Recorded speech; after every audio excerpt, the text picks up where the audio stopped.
فبأي آلاء ربكما تكذبان نحمده ونصلي على رسوله الكريم أما بعد فأعوذ بالله من الشيطان الرجيم بسم الله الرحمن الرحيم ولا تقتلوا النفس التي حرم الله إلا بالحق وقال النبي صلى الله عليه وسلم أكبر الكبائر الإشراك بالله وقتل النفس وعقوق الوالدين وقول الزور رلاتی ہے تیری حالت اے مسلمان مجھ کو کہ عبرت خیز ہے تیرا فسانہ سب فسانو برادران ملت اور حاضرین مجلس آج آپ ریڈیو اور ٹیلی ویژن میں سنتے ہیں کہ فلاں جگہ دہشت گردی ہو رہی ہے فلاں جگہ دہشت گردی پھیلانے کی کوشش کی جا رہی ہے آج دہشت گردوں نے اتنے لوگوں کو موت کے گھاٹ اتار دیا اتنے لوگوں کی جانیں غائب ہو گئی اتنے املاک برباد ہو گئے اور ان سارے جرائم کا مجرم اسلام اور اسلام کے نام لیواؤں کو قرار دیا جا رہا ہے میں اس مختصر وقت میں آپ کو بتانا چاہتا ہوں کہ دہشت گرد کون ہے پوری دنیا میں دہشت گردی پھیلانے والے کون ہے روئے زمین کے باشندے کی نیندیں کس نے حرام کر رکھی ہے کیا اس کے ملزم واقعتا اسلام اور اسلام کے نام لیوا ہے یاد رہے تو کسی کی سوچی سمجھی سازش ہے اسلام کے پیمانوں اسلامی تاریخ کے مطالعہ کرنے والے جانتے ہیں اسلام نے ہمیشہ امن و شانتی کی دعوت دی ہے سلو راشٹری کی دعوت دی ہے آپسی محبت و الفت کی دعوت دی ہے میل ملاپ اور خیر سگالی کی دعوت دی ہے نصیحت و خیر خائی کی دعوت دی ہے ظلم زیادتی سے روکا ہے فتنہ فساد سے روکا ہے اقدر اپنانے سے روکا ہے خواہ مخواہ کے نظام سے روکا ہے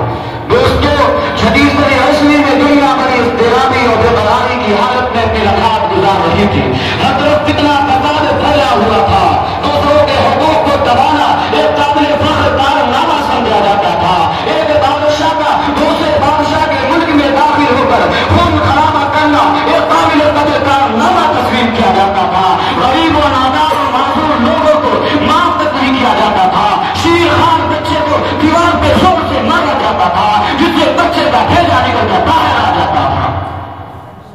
الوقت پوری دنیا میں فساد ہی فساد پھیلا ہوا تھا چاہے روم ہو یا ایران پاکستان ہو یا ہندوستان یورپ ہو یا ایشیا روئے زمین کا کوئی خطہ ایسا نہیں تھا جہاں لوگ امن شانتی کی زندگی بسر کر رہے ہو اسی حالت کو بیان کرتے ہوئے قرآن کریم نے کہا ہے ظہر الفساد فی البر والبحر بما کسبت ایدی الناس ایسے خطرناک اور تاریخ ترین حالات میں اسلام کا ظہور ہوتا ہے اور مستقل پریشان دنیا کو حقوق انسانی کا پیغام سناتا ہے امن و شانتی کا پیغام سناتا ہے اسلام کہتا ہے صلح جنگ سے بہتر ہے چاہے جھک کر ہو صلح حدیبیہ کی تاریخ کس سے یاد رہی مسلمانوں کو کس طرح صلح سفر راستہ میں روکا گیا قرآن کریم کہتا ہے ناجائز کسی کو قتل کرنا جائز نہیں کسی کا املاک کو ہلاک کرنا جائز نہیں کسی پر ظلم زیادتی کرنا فساد اور دہشت گردی ہے اور اللہ تعالیٰ فساد اور دہشت گردی کو پسند نہیں فرماتے قرآن کریم کے اطاعت عمل کی دعوت دیتی ہے اور دہشت گردی سے روکتی ہے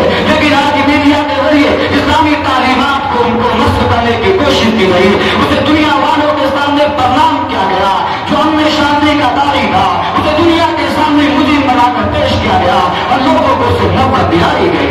لیکن میں پوچھتا ہوں اسلام کو بدنام کرنے والوں اور اسلام ایک دہشت گرد مذہب ہے تو حضور صلی اللہ علیہ وسلم کے زمانے میں دہشت گردی کیوں نہیں ابو بکر کے زمانے میں دہشت گردی کیوں نہیں عمر فاروق کے زمانے میں دہشت گردی کیوں نہیں عثمان غنی کے زمانے میں دہشت گردی کیوں نہیں علی مرتضیٰ کے زمانے میں دہشت گردی کیوں نہیں خلافت بنی امیہ کے زمانے میں دہشت گردی کیوں نہیں موریہ سلطنت کے زمانے میں دہشت گردی کیوں نہیں تب ان کے پاس اس وقت طاقت و قوت تھی وہ دنیا کو تہوتانا کر سکتے تھے لیکن آج جب وہ کمزور ہو چکے ہیں ان کی حکومت ختم ہو چکی ہے وہ قومی اور مذہب الحال زندگی بسر کر رہے ہیں تو دہشت گردی کا الزام کیوں لگایا جا رہا ہے ایسی چند باتوں اپنے تقریر کو ختم کر